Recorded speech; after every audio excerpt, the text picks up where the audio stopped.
Pessoal, hoje vamos falar da DF50 Electrolux DF50. O que está acontecendo com essa geladeira?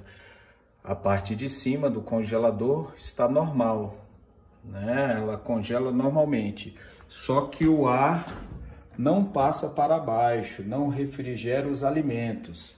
O que está acontecendo? Aqui tem um cano que passa o ar gelado para a parte de baixo.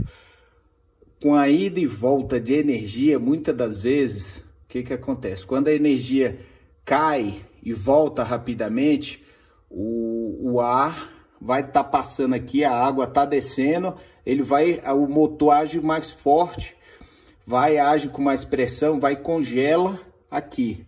Aí o que você faz? Algo muito simples. Você chega, e deixa desligado por 24 horas, tá bom? E aí você vai pegar aqui, deixou, resolveu, beleza. Mas se não resolver, o que você faz?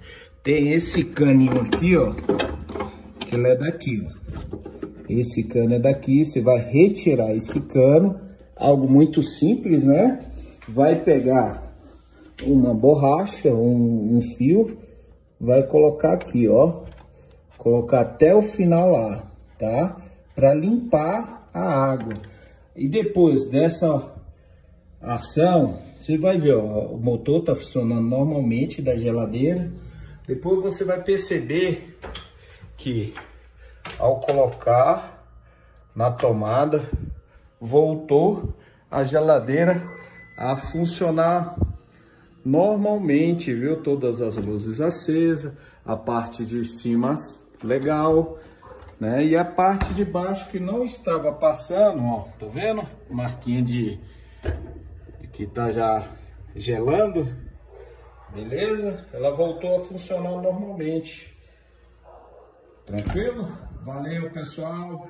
Dá seu like, se inscreva no nosso canal.